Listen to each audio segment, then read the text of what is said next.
Praxis. Praxis' first event this semester, so a couple housekeeping issues. Next week on Wednesday, we will be having a grad school panel, so anyone even just preemptively interested in grad school, feel free to come out and learn more about it. We're going to have Dr. Wolfram, Dr. Clark, and Dr. Steele on that panel, so come out to that if you're interested. And then also next week, I believe it's going to be starting on Wednesday, Econ Lunch is going to be starting, so that's going to be at noon on Wednesdays. Dr. Martin handles that, and there should be an email that gets sent out about that. So, without further ado, I'd like to introduce Dr. Pongracic. Dr. Pongracic is the William E. Hubbs Ludwig von Mises Professor of Economics at Hillsdale, here, where he's been teaching since 2000.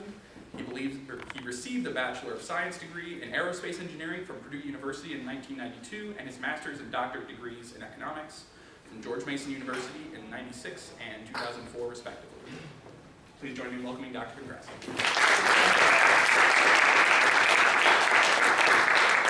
Thank you very much.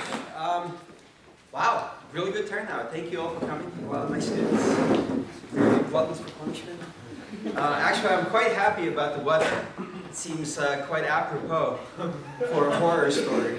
We got thunder and lightning and downpours, so it's perfect. All right, so as you all probably know, I'm very moderate and dispassionate on this subject. I weigh the good and the bad. No, actually, obviously, I'm not. The reason for it is that I grew up under socialism. Probably a lot of you know about this, but I grew up in a country that no longer exists. It was called Yugoslavia, and it fell apart in the 1990s. In the midst of a pretty horrific civil war, a lot of ethnic cleansing and all that stuff. Fortunately, my dad got us the heck out of Dodge several years before that. We moved to the United States in 1984. So really the Civil War started in 1991, so it was just 7 years before. When the war started, I was 22, so I would have been the exact right age to go fight, and in fact I had a lot of friends that did. So I'm very grateful that my dad did not have, any kind of romantic notions in his head about socialism, that he in fact was very grounded about what the end game was going to be with Yugoslavia. That it was going to fall apart and it was going to be very, very nasty when it did. Which is the main reason why he wanted to get us out of there and to the United States. So I actually had a chance to grow up under socialism, and during that time when I was growing up, nobody thought that what happened would have happened. Nobody expected a civil war. That was the furthest thing from our mind. Nobody expected the economic collapse before that. It was a huge shock. In the 1970s, when I was growing up, things in Yugoslavia were very good. And then they started falling apart. So I'll give you a little bit of that background as we talk about these things. But I want to just start off by saying that this is personal for me.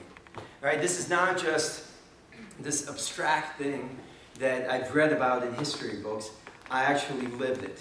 Now, not fortunately for very long. I was 14 when we moved out of Yugoslavia, but I remember quite a bit about it.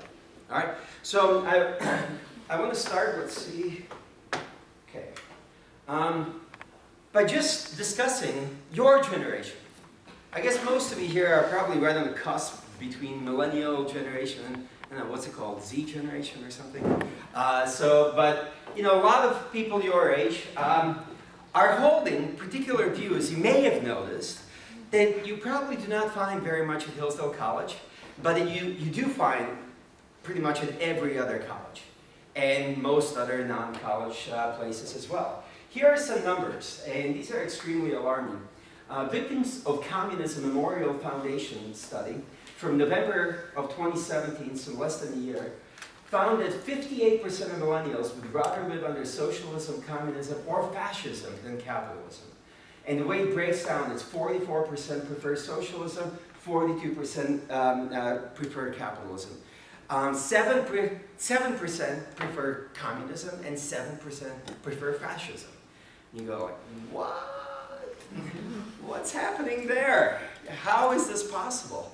And it actually seems to be getting worse. So there is a brand new study just from last month. Gallup did a poll and found that Americans aged 18 to 29 prefer socialism to capitalism by 51 to 45%. So the gap actually grew in the past less than a year. Now, of course, these studies are going to be a little bit different. You know, they'll give us some different results. But that does seem to be fairly connected to what I'm observing in the United States today, that there is an increasing passion for ideas of socialism among younger people. In fact, the guy responsible for that is this. Who's that? Bernie Sanders, my favorite. My favorite to mock and insult and hate with a passion of 1,000 suns. So this guy, look at this. This is actually during the 2015 Democratic primary. I forget where this is, Portland or Boston, one of those places, but he had something like 15 or 20,000 people at one of his rallies. Now this guy, he's a lunatic. I mean, he does not belong in, regular public. Nobody should be listening to this man. He is insane. These are the kind of crowds that he is attracting. This is extremely worrisome. Okay? This is a man that has never held a productive job. They kicked him out of communist communes because he was a bum. Right? He was untrustworthy. And so he found one job where he could excel, which is to, rip off the taxpayer and be a politician. And he's done a very good job of that for the last 35 or more years now. In fact, so well that he's got 3 houses, including one lake house, that are, in total probably over $2 million. So he wants socialism for us, but not for himself. Because, you really earn that wealth as a senator, right? People should really get rich by being senators. Well, he surely did. But check this out. In the 2016 presidential primaries and caucuses, Bernie Sanders won more millennial votes than Trump and Clinton combined. Okay? In fact, we have 260 active chapters of college students for Bernie at campuses around the country today. Yikes. What's happening there? That's not good. Here's what's happening, in fact. What we find from that same study is that 70% of millennials can't even define what socialism really is. Only 51% can correctly define capitalism. 32% have a favorable view of Karl Marx. 1/3 of all of these young people have a favorable view of Karl Marx. That's the highest it's been in decades. It used to be actually in the United States that Marx was kind of a persona non grata. Look it up. Okay? He was not someone that most people, even young people, would actually admire. Because he's not an admirable man. But it's all changing. It's dramatically changing. And yet, it's changing by people that really don't know anything. Right? We're finding definitions of socialism that are totally disconnected from the definition of socialism that's been in place for 200 years.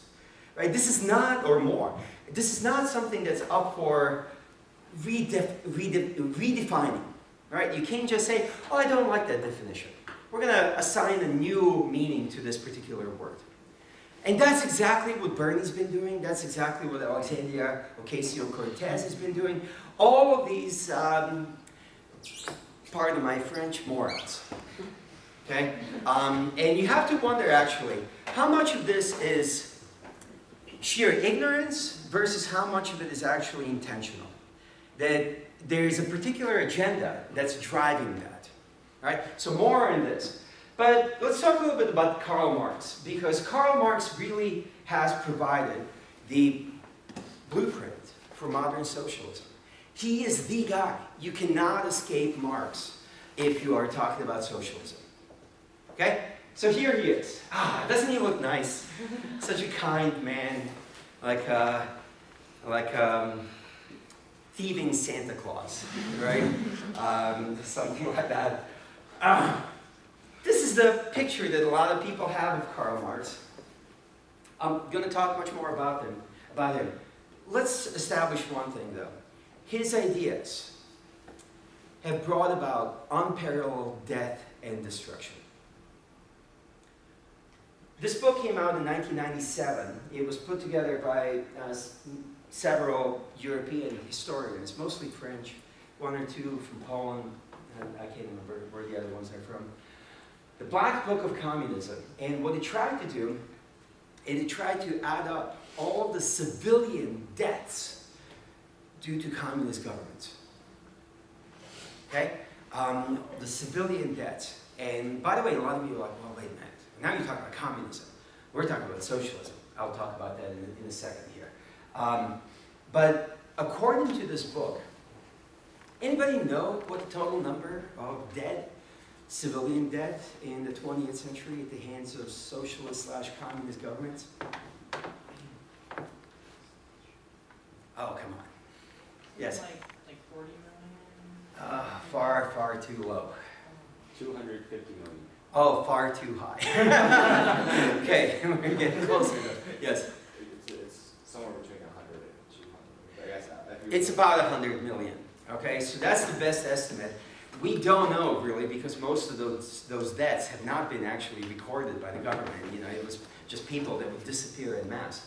In fact, here are some pictures of socialism. Just over 100 years ago, 101 years ago almost precisely, we had the establishment of the first socialist state. That was the Soviet Union. It came about as a result of the Bolshevik Revolution in Russia in 1917, October, I believe. For the next 20 years, really, in Soviet Union, it was another reign of terror, where if you were found to be an enemy of the state, you would be tried in very short order. Justice was very speedy in Soviet Union, and you'd be hanged, if you were lucky.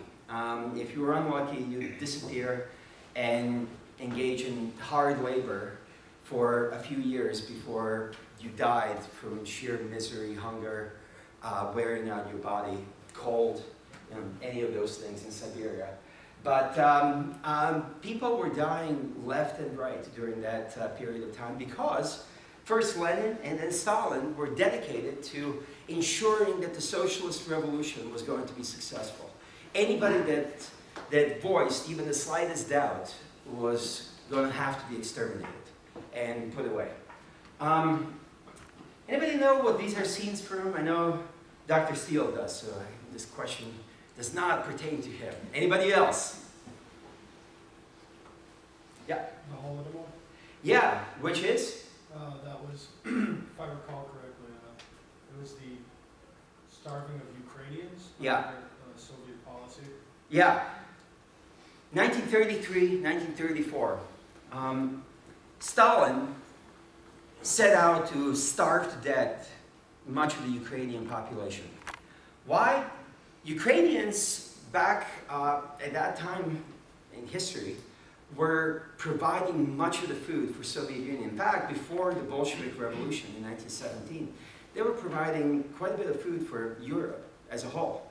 They used to be known as the breadbasket of Europe. An incredibly fertile land, a lot of food was being grown there. And when Lenin first took over and started instituting his bizarre, notions, putting them into practice on how to achieve a socialist economy, he took over all of the Ukrainian peasants' land. Took it over and said, you have to keep working, but now everything that you produce is going to go to us. And we'll give you enough. You'll get the same amount as everybody else. But the rest goes to us. And Ukrainians said, you know what? Go to hell. We're not going to do it. And basically, Lenin had to back down. One of the multiple reasons why he had to institute in 1921 what ended up being called New Economic Policy. And New Economic Policy was basically reintroducing markets and kind of giving up on immediate socialism. In 26, I think, Stalin took over after Lenin died. And Stalin learned enough that he was not going to put up with this. So when he started doing the same thing, he said, look, anybody that resists, that's not producing any food, you're done, you're dead. And the estimates of the Ukrainian dead are anywhere between, on the low end, 3.5 million, possibly up to 12 million. Nobody really knows. I think the best estimates are probably somewhere in the middle of that, like 6 or 7 million at this point. Which is why Ukrainians are really not terribly fond of the Russians today. Oops, I went back here. It was horrific. Think about millions of people being starved to death as an intentional policy, right? To break the spirit of the Ukrainian people, so they're going to, the survivors will continue producing food. This was a common scene, mass graves. They would just shoot, hundreds of people at the time and just dump them in a hole and put soil over them. I want to actually provide some really horrific pictures. I want you to understand what socialism is, because socialism is death. Always, without any exception. It is death. This is now China. China was the one that had the most death of any socialist state. Of the 100 million or so that that book estimates were killed by socialist regimes, 65 were killed in China. 60 to 65 million people. An immense number, just absolutely horrific. And it was done just like this. There was not even a show trial. People would just be shot. People would disappear again. And one of those most horrific things in history is that Mao Zedong, who the guy that was instituting all of this, he was like the Chinese Stalin, he actually talked about the Cultural Revolution. And the slogan was, "Let 1,000 flowers bloom," right, as millions were being exterminated. Professor Steele must have been seeing my PowerPoint ahead of time, because he's wearing that T-shirt. We have, who is this? Who is this dude here? Anybody know? Che Guevara. And it's very hip, very cool to have people wearing his T-shirt. He was a Cuban revolutionary that ended up, after the revolution was completed in Cuba, went off to Africa and Latin America and tried to start up other socialist revolutions until he was finally shot. But he single-handedly killed, at the very least, personally killed hundreds, possibly thousands. This guy was a dirtbag of most amazing proportions. And he was a murderer, he was a thug, he was a horrible, horrible man. And we have college students all around the country that think it's very cool to be wearing his T-shirt, because he's a good-looking revolutionary. Ah, yes, that's what I aspire to be. Yeah, right, as you're driving around in your BMW and, with your $1,000 iPhone, yes, you're a real revolutionary, aren't you? But that's the kind of nonsense that we have now. And most people have no idea. Even the ones that are wearing these T-shirts, they do not know who this guy is. They don't know really anything about him. They may read some, sexy quotes by Che, and they say, yeah, that sounds really good. But they don't know the truth. Okay? All right, so back to Marx. Marx defined socialism. And it was his reaction to capitalism. He was not the first one to talk about socialist ideas. Not even close. In some way, you could actually talk about Plato, discussing all sorts of socialist ideas. And I'm sure there's stuff even before Plato. But Marx was the one that was reacting to what was going on in the 18th century in particular, where there was a huge increase in in markets, in capitalism, in industrial revolution ultimately, and people started talking about all of the injustices that came along with that, right? The divide between the rich and the poor. And they started thinking of socialism as the antithesis of capitalism. That it was a way to solve all of these problems that capitalism brought about. And initially, they were very naive about it. They were utopians. They just imagined this better world, but they had no idea how to achieve it. They had no idea exactly what kind of practical details that would entail. None of that. That's what Marx was reacting to. Marx was trying to come up with what he called scientific socialism. And he was truly devoted to that. He spent years locked up in a library, just studying everything he possibly could. In particular, economics. He knew his Adam Smith, he knew his David Ricardo, right? Philosophy, continental philosophy, sociology, all of these things he was studying. And he picked up on pretty much every part that all of these disciplines got wrong, packaged them together, and came up with this bizarre theory of his. So it was all as a matter of critiquing capitalism. It always started, his great book, great in terms of pages, not content, I shouldn't add, but was Das Kapital, the capital, right? And in the capital, he explained that the socialist revolution was supposed to eliminate scarcity. He entirely believed that scarcity, which he recognized exists because of capitalist institutions. And if you can get rid of capitalist institutions, you get rid of scarcity. And then we live in a world of plenty, right? How do you do that? Well, you got to eliminate private property over the means of production.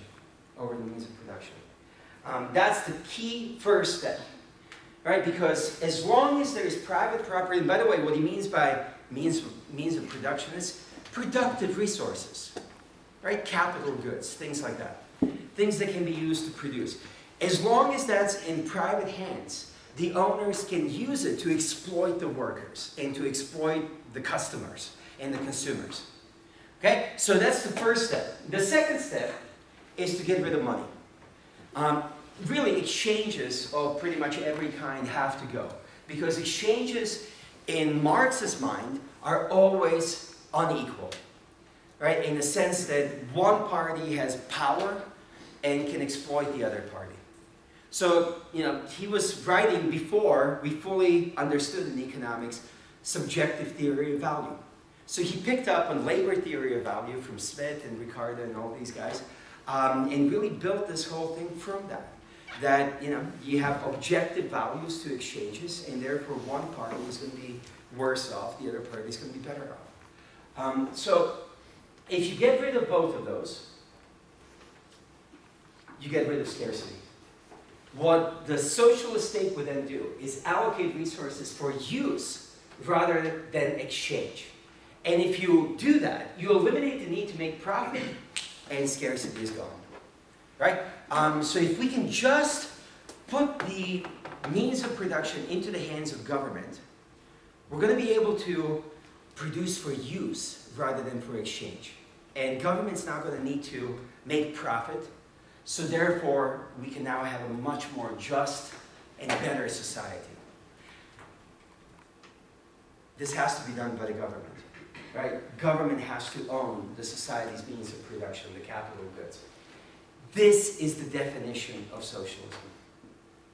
That's a long-standing definition of socialism, is that the government owns the means of production, controls the means of production.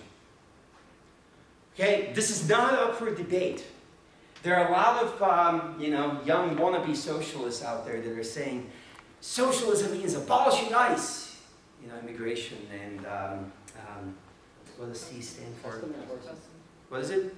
Customs enforcement. Yeah, customs enforcement. And it's like, no, that's not socialism. It means Medicare for all. No, that's not socialism. Right? It means $15 per hour minimum wage. Nope. you're just like hitting them all wrong. You know, every one of those is not what socialism is. And it's really important to establish these definitions correctly. Now let me give you one more thing that I don't have a slide here for. Marx had a very deterministic view of history. He believed that there is a kind of an arc of history, which, by the way, Obama occasionally talks about arc of history. And it's like, where did he get that from? Right? The arc of history, as though there's a predetermined end point of history. Right? This is, by the way, this is called teleological view of history. Fancy word. Use it and impress your friends. The teleological perspective of history. That there are these forces in history that are inevitable, and we have to move to the stages to finally get to the utopian end. Right? So feudalism was necessary to get us to capitalism. Capitalism was a necessary stage of history to figure out how to get the best goods and products out of the available resources. But it's not the end of history. There are still 2 more stages to come after capitalism. So what has to happen is that under capitalism, you're going to see greater and greater inequality of distribution of wealth. As Marx put it, and this is really key for Marx, the rich get richer and the poor get poorer. Whenever you start hearing people talking about that, they are being Marxists, right? And by the way, the US history has shown that to be absolutely not true, right? Yeah, the rich have gotten richer. The poor have gotten a lot richer than the rich, actually. If you look at it in terms of how much more wealth has gone up among the poor, it's been much, much more than the wealth that is accrued to the rich. That's actually what happens in the markets. But that's not how Marx saw it. Marx saw that he expected that there would be more and more concentration of wealth, and that these poor would have less and less. And you have this class conflict. So the primary 2 classes that are in conflict are the capitalists, the owners of capital, and it's the ownership of capital that allows them to engage in this exploitative behavior. And then you have the proletariat, and proletariat is the working class, right? And the proletariat will be ripped off by the capitalists. And at some point, the proletariat is going to be so oppressed that they will be so desperate that they are going to mount a revolution of the proletariat. And as Marx put it, the only thing they will have to lose is their chains. Rise up and take over. The only thing you have to lose is your chains. Right? And at that point, what will happen is that they are going to wrest these capital goods from the hands of the capitalists, and then the proletariat will own all of the means of production.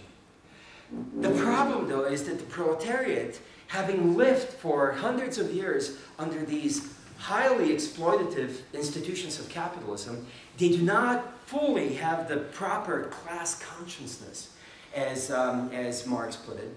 So what will have to be done now is that the best and the brightest among them will have to take over.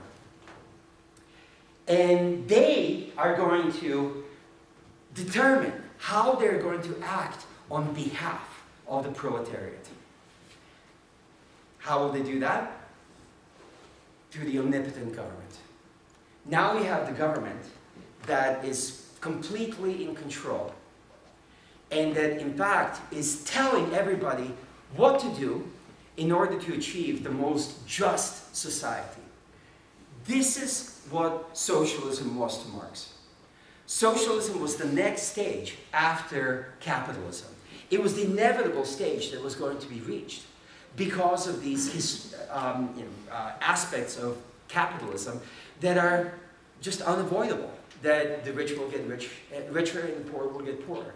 And once you get to the point where there is that revolution of the proletariat, the government now has to become all-powerful, omnipotent.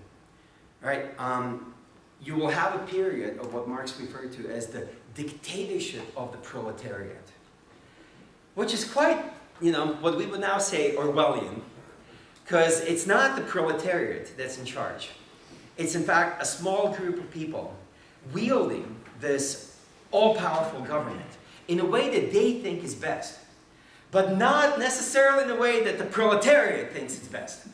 But it's only because they don't get it, right? The problem with the proletariat is that they still have these self-interested notions animating them, right, driving them.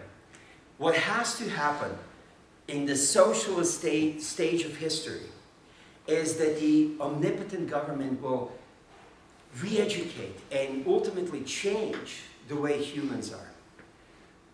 Cleanse out self-interest out of humans. Transform us into creatures that only think of others. Once we have that change of human nature, where people now become socially minded rather than self-interested, now the conditions are ready, they're set for the final stage of history. That's communism. Communism then would entail the following. As Marx again put it, from each according to his ability, to each according to his need. From each according to his ability, to each according to his need. The government now disappears. There is no more need for government and central planning. It can all be done individually as we all work together, collectively. And we're constantly figuring out how we can be of help to others. Right? So it's an anarchical system. No more government, no more private property, no more prices and money, none of these things. That's what communism is. Folks, communism has never existed. It will never exist. It's really important that you understand that Eastern Europe was not communist countries. There were socialist countries that were run by the Communist Party that ultimately intended to get to that final stage of history that was communism, but they did not institute communism. You cannot. There are little communes that have tried to do that, right, as we call them communes, and they've all ended up starving themselves to death, falling apart, and people will go and have to do something productive to feed themselves. Like the Pilgrims, by the way, I should point out. Right? That's what happened with the Pilgrims. Lots of really good-meaning Christians that said, we're going to institute a society based on God's commands, and that means there's not going to be any private property, and we're just going to, contribute as much as we can. And all of a sudden, everybody's like, oh yeah, that land needs to be tilled, but there is so much reading of the Bible to be done. And there is so much praying to be done. Right? I'll do the tilling later. I'll go milk those cows tomorrow. And people started starving to death.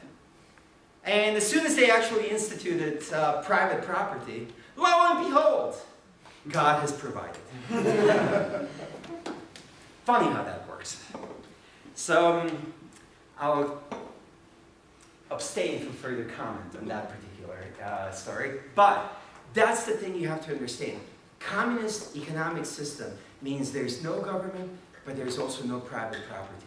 Right? It's an anarchical state, anarchy. And that's what Marx had in mind as the goal. That's the end point. We were nowhere close to that at any point in history. Not, and certainly not now. Okay? All right, now, there was one guy that's like the anti-Marx. Anybody know who I'm talking about? Oh, come on. Is it von Mises? Yes, it is! Ludwig von Mises. We love Mises to pieces. I have to say that. I just, it's not optional. Hi, Luke. How you doing? One of the great men of history. Mises, you have to understand, did something that actually cost him his academic career. Almost certainly. Just to kind of put things into context a little bit here. He was just starting his academic kind of career right before World War I started. He was living in Vienna. He was working for the Chamber of Commerce. He published his first book, The Theory of Money and Credit, in 1912. And in 1914, the war breaks out. And he ends up fighting for the Austro-Hungarian Empire, which, you know, that's the country he lived in. It was the Austro-Hungarian Empire. And he fights on the Eastern Front for the next 3.5 years until there's the Bolshevik Revolution and in 1917, and they leave the war. You know, they sign a peace treaty with the Austro-Hungarians and the Germans and leave the war.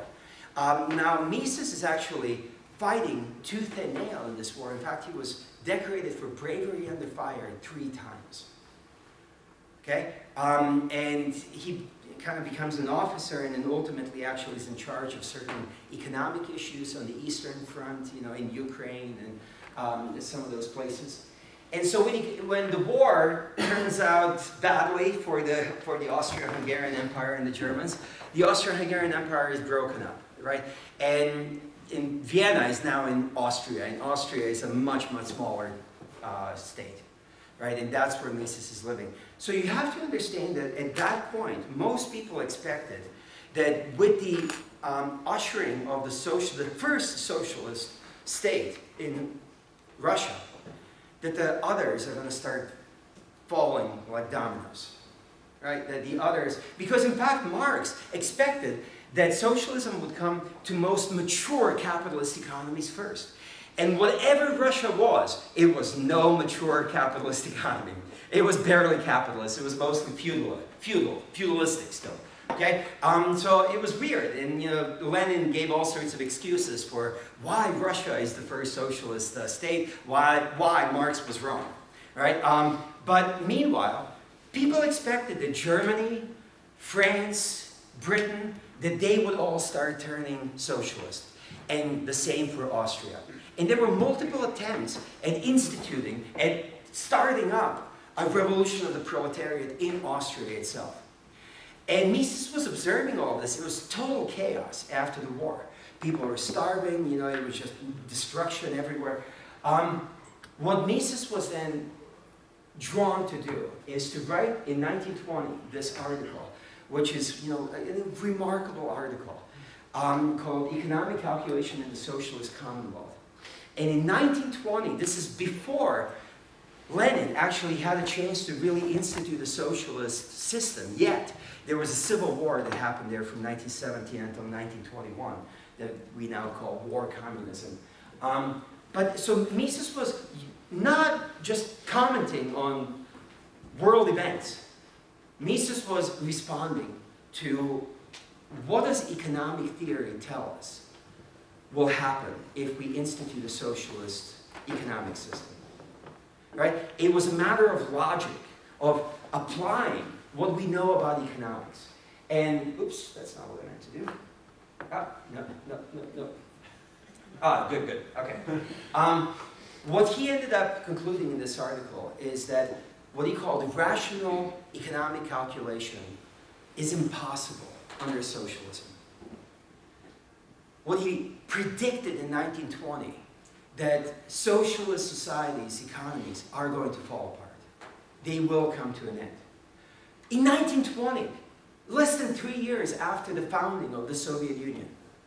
And what happened is that this is how he defined economic calculation.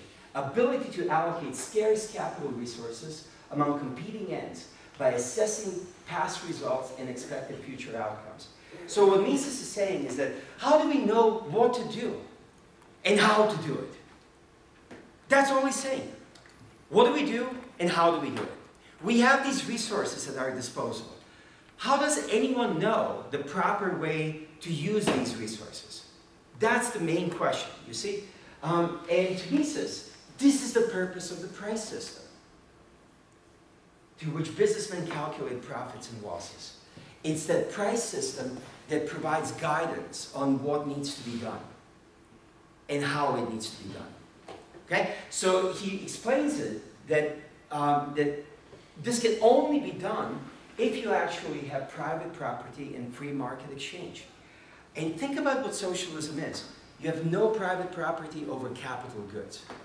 The government owns and controls all of those capital goods. If the government owns and controls them, then they can't be traded. And if they can't be traded, no price will come up. No price will be generated. And without that price, what Mises pointed out is that the central planners, which were supposed to run these economies, will have no idea what to do. They will be completely at a loss. You know, in the middle of the ocean, without stars and without a compass. It's like, which way do you go? You got no idea. And in fact, once central planning started up in Soviet Union for real, that's exactly what happened. These people had no idea. There are famous stories that they would actually get the Sears and Roebuck catalogs from the United States. That was like Amazon 100 years ago, okay? So you would get this thick catalog in the mail, and then you could pick out and buy whatever you wanted. I mean, including houses. I actually live in a Sears Craftsman home. You could buy all of the parts for a house with like the instructions how to put it together. That's what Sears and Roebuck was. Unfortunately, Sears is almost bankrupt now. It's probably not going to survive for much longer. But back then, it was pretty revolutionary, right? Really good houses, too. Anyway, what happened is that the Soviet central planners actually had to start looking at those things to get some idea. What are the relative prices? What should we be producing? We don't know. Let's see what they're doing in the United States. That's going to give us some guidance, right? In socialism, planners are utterly incapable of handling scarcity since they cannot engage in economic calculation. That was Mises's critique, and it was an incredibly powerful critique, and people hated him for it.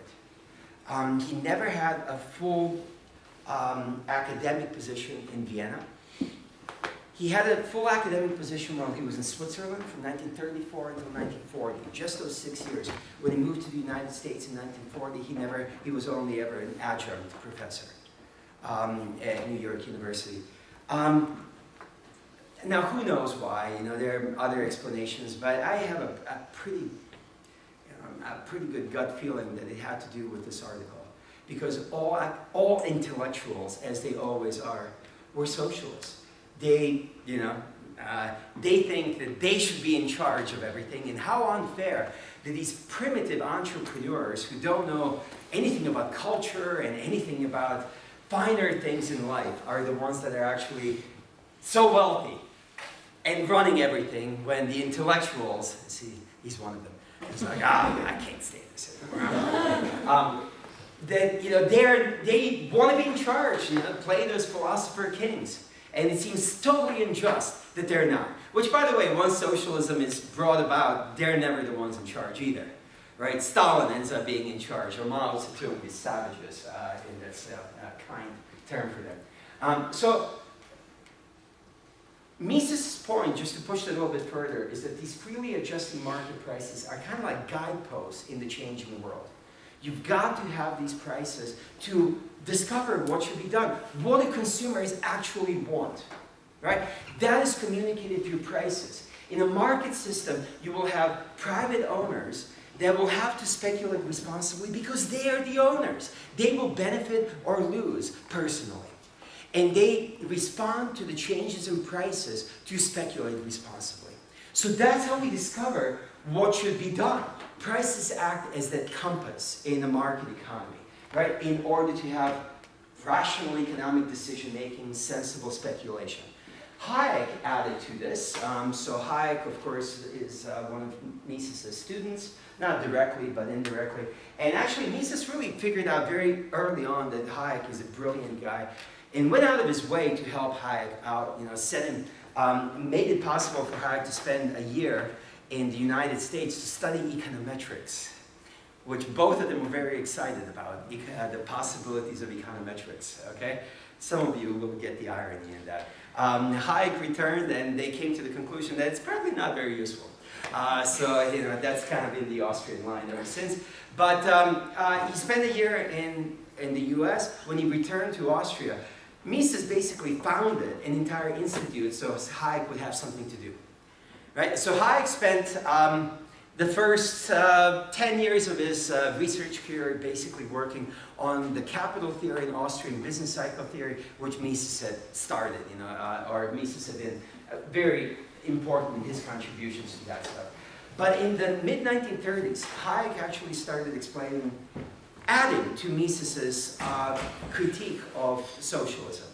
And the way he put it is that there is a knowledge problem that confronts a society. In a society, we have a knowledge problem, which means simply that economically important knowledge is dispersed among multitudes of economic actors. This is why we need to have markets where everybody gets to contribute our own specialized, particularized knowledge. It's what Hayek referred to as the knowledge of time and place, contextual knowledge. And the only way that can be done is if you actually allow free will, if you allow each one of us to decide on our own how we are going to fit into the overall division of labor. We are going to contribute to that. All right, and here is also what he explained, and this is, by the way, extremely important, and then I'm going to go back to socialism here, that market competition is a knowledge discovery process. None of us know what should be done and how it should be done. The only way we find out what should be done and how it should be done is by having entrepreneurs doing multiple things. And then the consumers get to choose, right? And the consumers choose the iPhone. Nobody chooses the Windows phone, right? I bet if I asked if anybody has one here, nobody would raise their hand, because even if there is somebody, they're embarrassed about it. Or the Android phone, right? You've got to actually provide those options and see what people will choose. And what will happen is, of course, that Apple will start making a lot of money because they're providing an amazing product, right? And they're actually now they're the first company that's valued at $1 trillion as of just a couple of days ago. Mostly because of this, right? Android phones are doing extremely well too. Windows phones are not. So they are punished with losses. And it's that response to the prices and that generates the profits and losses, which ultimately is a way that a society can figure out how to make use of its scarce resources, right? It's that we get a choice. And then we decide, if we want more of this, we reward those people with higher profits. We want less of that. We punish those people for doing bad things with our scarce resources, right? And they suffer losses. So we can only discover what consumers truly want by allowing for consumer choice. That was what Mises's and Hayek's contribution to this was. This was their critique of socialism. If you do not allow consumer choice, you have no idea what needs to be done. You're completely lost, all right? So, after that critique, let's switch over a little bit here, because most people now, most young people are like, well, you're not being totally genuine here, you're not being honest, because of course nobody wants Stalin. Well, yeah, nobody wants Stalin, but you end up with Stalin when you have socialism. Right? But what they say is that they want Denmark, or Norway, or Sweden. Okay? You hear that a lot. That's the kind of socialism we want.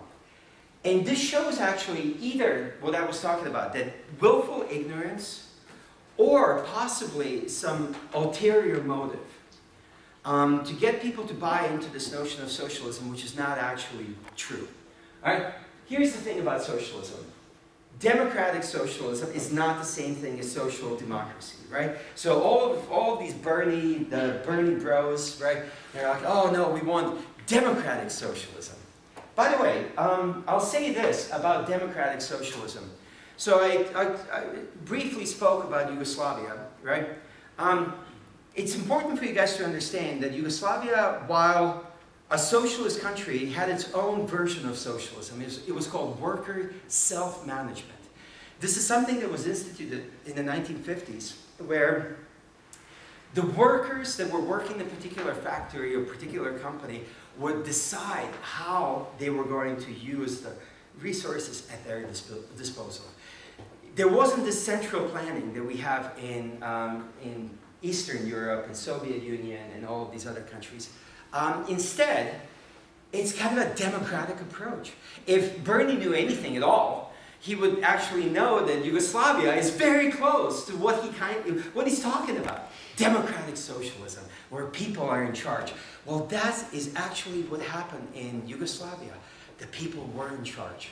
It was fairly decentralized. What happened in Yugoslavia? For a while, things were great. In the 1970s, when I was growing up, we were living it up.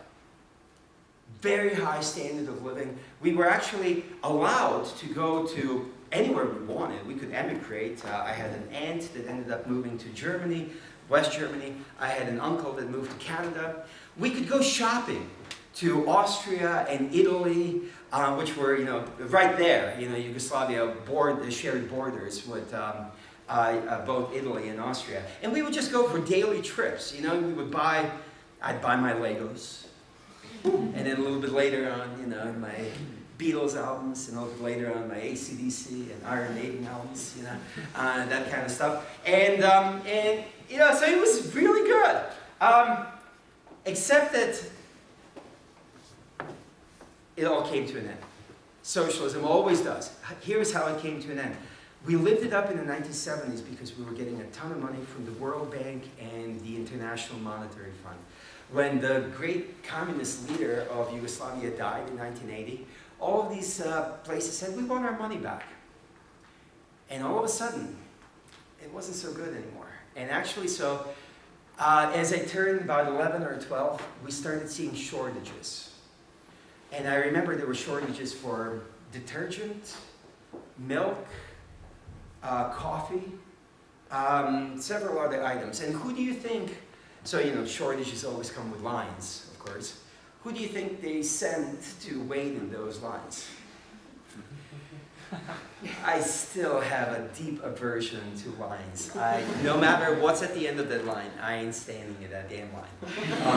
It's not worth it, all right? It's just, I start twitching if I have to stand in line. Things started falling apart. And that's when, by the way, in 1984, there was the Winter Olympics in Yugoslavia, in Sarajevo. And in order to have enough electricity to power the Winter Olympics, they actually had to shut off the electricity to I lived in Zagreb, which is the second biggest city in Yugoslavia, and they split up the city into 3 parts, and they shut off electricity to 1 part every night. So every 3 nights, we would lose electricity from like 2 p.m. until 10 p.m. And I lived on the 20th floor. And there were it happened several times where I was riding my bike and I went to the elevator like right at 2 and like, dumb. Oh man, I cursed the damn commies, you have no idea. Man, I hated them. So it's like I'm schlepping my bike to the 20th floor. Dirty commies. So anyway, as soon as we left, things started accelerating. And what happens in all of these countries, they always get into way too much debt. Maybe that sounds a little familiar here. And then what do they have to do in order to try to manage all of the debt? What do you think they start all doing? They start printing money like there is no tomorrow. By 88, 89, there was hyperinflation in Yugoslavia, one of the worst of the 20th century. And once you have hyperinflation, the economy collapses. There's no future after hyperinflation. And that's what started inflaming all of these ethnic hatreds, resentments. And by 91, Slovenia broke off, where Melania lived. Slovenia broke off from Yugoslavia. A week later, Croatia broke off, and then Bosnia broke off, and that's where the main fighting was. All these different parts of Yugoslavia started breaking off, and the whole region plunged into just horrible war and chaos. It was economically driven. The economic collapse came before all of the inflaming of the ethnic hatreds. And that is always what happens. There is always going to be death and suffering and destruction. At the end of socialism. Unfortunately, Yugoslavia was a powder keg because it had all of those ethnic tensions. Because there were all these different people living together that had really no business living together. So the point is that even there, even this democratic socialism, which probably Yugoslavia was the closest we ever came to any kind of democratic, real democratic socialism, it still fell apart economically. And it fell apart in a rather spectacular fashion. That's the thing that we have to understand. These countries of Scandinavia, Denmark, Norway, Sweden, Finland, they are not democratic socialist countries. They are social democracies. In late 2015, during the primary, the Danish Prime Minister, Lars Rasmussen, gave a talk at Harvard, and here's what he said. I know that, responding to Bernie, I know that some people in the US associate the Nordic model with some sort of socialism. Therefore, I would like to make one thing clear. Denmark is far from a socialist planned economy. Denmark is a market economy. All right? It is absolutely wrong to refer to Scandinavian countries as any kind of socialist economies. Okay? In fact, if you look at this, the world rankings of these 4 Scandinavian countries all are in the top 15 for ease of doing business. All are in the top 25 for overall economic freedom. More on that in a second here. They're a combination of capitalism and a large welfare state. They have free trade, private property rights. They strongly embrace markets. They do have free higher education, but what you have to understand is that it's very limited. There are not nearly as many young people that go into universities and colleges. It's only for the top. So yeah, you get it free, but you actually, you have to be at the very top to be able to get in. And then, yeah, they have universal health care, which comes with all sorts of its own problems. And we can discuss that. That is not socialism. Just because government does something does not make it socialism. Socialism is an economic system. And it's where the government controls the means of production. That is not Medicare for all. Okay? And in fact, what you have in these Scandinavian countries is heavy taxation, but it's very flat. Meaning that even low-income people are actually going to be paying 40–50% of their income in taxes. That is not what democratic socialists in the United States want. They want highly progressive taxation where the rich are being taxed much more than the poorer people. That is not what's happening there. There is no minimum wage. $15 minimum wage, that's become like one of the main aspects of the democratic socialists in the United States. They don't even know that there is no government set minimum wage in these countries. Okay? In fact, look at this. They actually have school choice, voucher-based school choice. The regulatory state is almost non-existent. Compared to the United States, there is dramatically less regulation than what we have here. Okay? Well, all of these things allow Denmark to be ranked 12th in the Index of Economic Freedom, Sweden 15th, Norway 23rd. The US is 18th. Right? Both Denmark and Sweden are actually freer economically than the United States. Again, that's not what these democratic socialists know. That's not what they're telling us. And one dirty secret that would make them really horrified is that a lot of the ability to fund this extended welfare state comes from the fact that Norway and Denmark have a lot of oil money, right, from the North Sea. And so they're using this oil money, dirty money, right, to be able to fund all of these things. By the way, the final thing I'll say about those 4 countries, rather, these are very small countries. They have about 4 to 5 million people. I think Sweden may have 6 or 7. And they used to be, until just the last couple of years, highly homogeneous, right? And they had extremely strong cultures. To be Danish or to be Norwegian meant something. And that meant that you actually still worked very hard, even if you were getting all of these benefits. That's been changing. There's been a huge influx, actually, of African and Middle Eastern immigrants. And it's going to be very interesting to see what happens with those countries, because now they have a very different culture, right? And people are not buying into the culture of those countries. So anyway, that's a different story, but that's probably what allowed for the welfare state to exist that it did. Can you actually import that stuff into the United States? where we have 320 million people and highly diverse population? Probably not. But that's a different point. So I'll just finish with this. What is actual democratic socialism? It's Venezuela. That's the most dramatic, most recent example of socialism. And it's important to understand that it is democratic. All of these things that have happened in Venezuela have been done through democratic means. At every step of the way, they had elections, okay? Now check this out. They have, according to some estimates, the largest oil reserves of any single country out there in the world. And yet, they are currently experiencing 1,000,000% inflation. And that's mind-boggling, right? It ranks 179th out of 180 countries in that index of economic freedom. We have, look at this. Back 70 years ago, in 1950, it had the fourth highest GDP per capita in the world.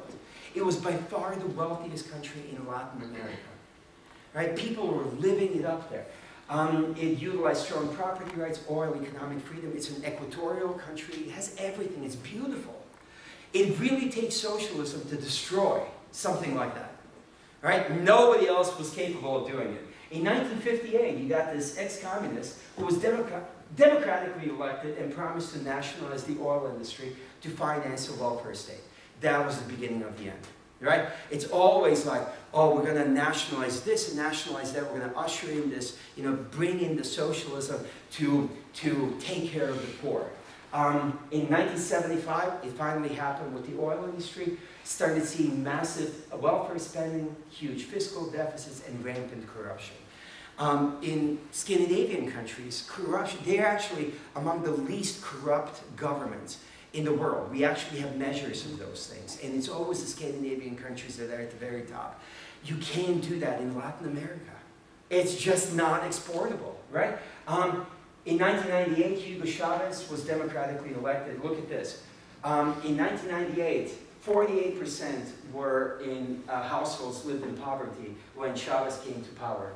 In 20 years later, today, 82% do.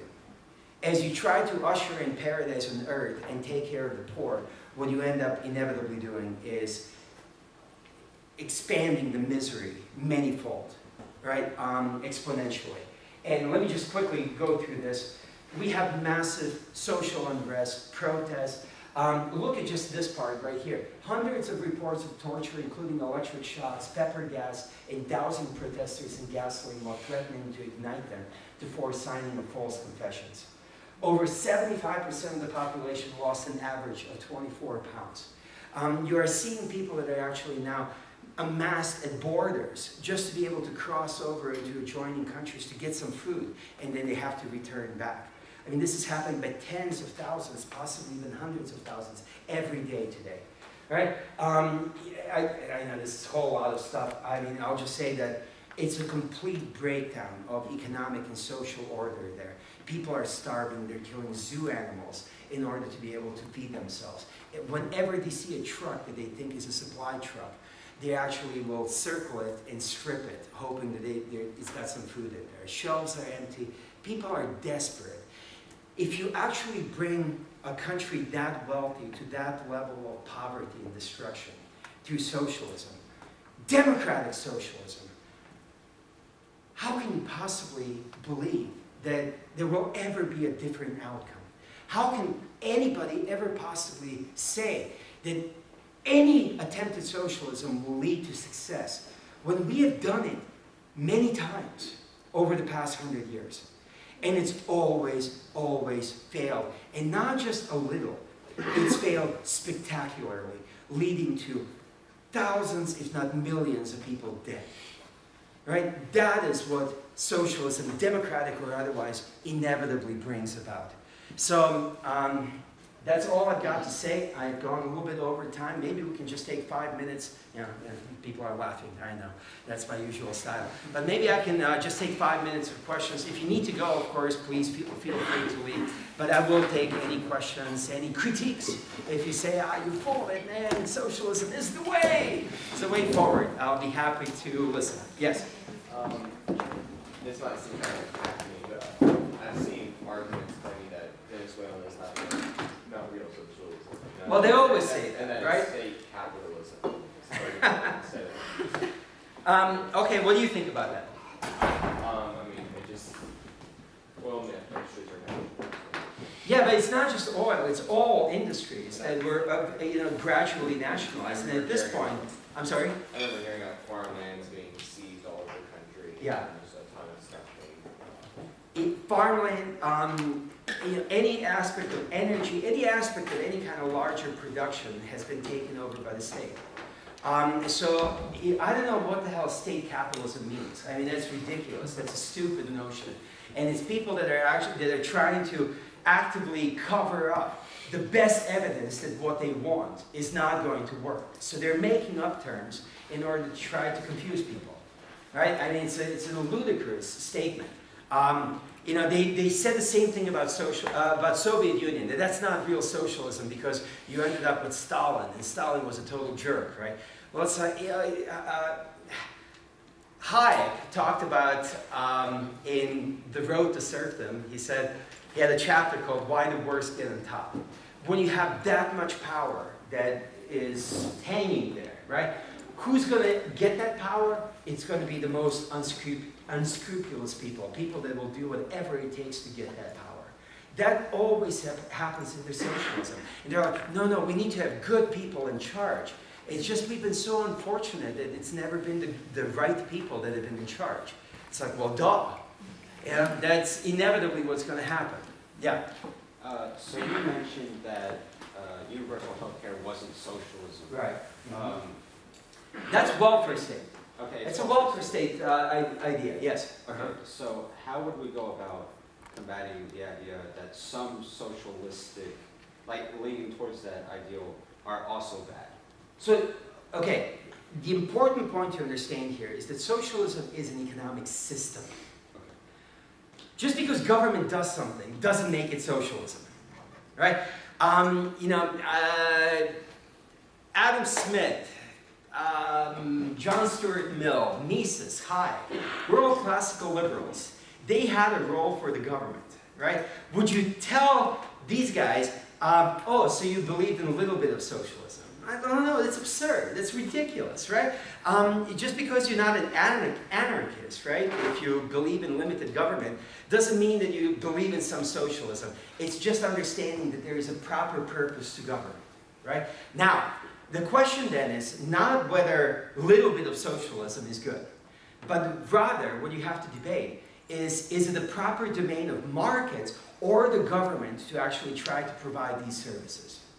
And then you have to actually get into that particular issue, right? So if you're talking about something like medical provision, right? Let's look at actually how these things happen around the world. And don't watch Michael Moore documentary to get truth on these things, right? But there have been a lot of studies of these things. And what we find is that, yeah, there is usually much better access to just general healthcare. It's cheaper, of course, as to the population. But anytime you actually have any kind of more complex procedures, more complex kind of healthcare, that ends up having to be rationed, not by prices, but instead by lines.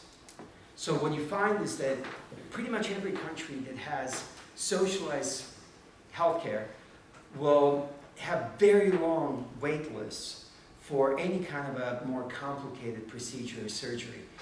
Canada is notorious for having extremely long wait times for heart surgeries, like bypass surgeries, right? Well, if you need a bypass surgery, you probably don't have 6 months to wait before they can finally fit you in, right? So you have a lot of Canadians that are actually coming to the United States to be able to take advantage of immediate access to these kinds of things.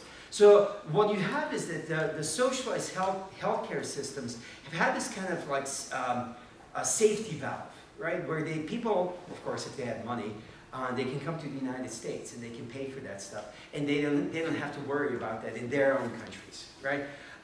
That's what we observe. We also observe that there's not nearly as much of innovation. Healthcare innovation, right? That people don't go to those countries to innovate. If you have the very promising doctors, in those countries, they will usually immigrate to the United States where they can profit from those innovations. Now look, these are just kind of overall big themes. I mean, that's a huge subject, of course. But you can't concede that this is socialism. It is absolutely not.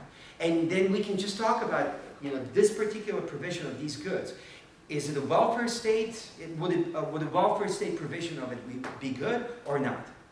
And I think there is a lot, obviously, to be said for not, right? But it's not socialism. And it's important to not concede that point to the lefties. Thank you. Sure. We have time Yes. for one more question. Okay, yeah.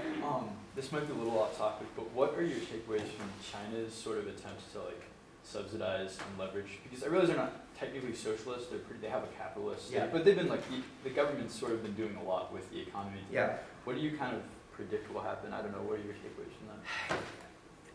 Professor Steele is much more of an expert. He actually lived in China for a while. He has a much better insight into what happens in China. Look, I don't know. I'll just say this, though. It's a very complicated situation because from what I understand, it's a combination of markets and full-blown socialism. So you have some parts of China that are fully capitalist, and then other parts of China that are still like centrally planned. And so people come and work in the cities where you have the factories and all of this stuff happening.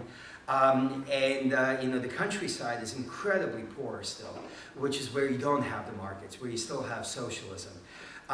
China, the Chinese government, they are imperialistic. They really have designs to run the entire world. So that makes it also very strange. They're not just looking for kind of the best economic system to, for their own people. They're actually looking for a way to fund their imperialistic plans and designs, right? So they figured out pretty quickly, I think, back in the 80s that 70s a little bit too, that if they allow some limited capitalism, they're going to be able to take in a lot of money, and that's going to then allow them to become a superpower, which they felt they were entitled to be. So it's a really complicated situation, and it's not right to talk about them as socialism for the reasons that you just mentioned. That it's really not. Parts of it are, and when they were fully socialist, their record was disastrous. I mean, as everywhere else. I mean, 65 million people died in China when they were fully socialist. On one hand, what we've seen happen in China over the last 30 years has been one of the most remarkable things ever. We've seen more people rise out of poverty in China in the past 30 years than at any point in history. I mean, China has got, what, 1.2 billion people, right? So I think something like 1/5 of that population is no longer poor. So, you're talking about 300 million people or whatever it is that have now risen out of poverty. We've never seen that before, and that's entirely due to markets. So, yeah, complicated situation. If you have papers to write, I would strongly recommend writing on that subject. Okay, thank you very much. I appreciate it.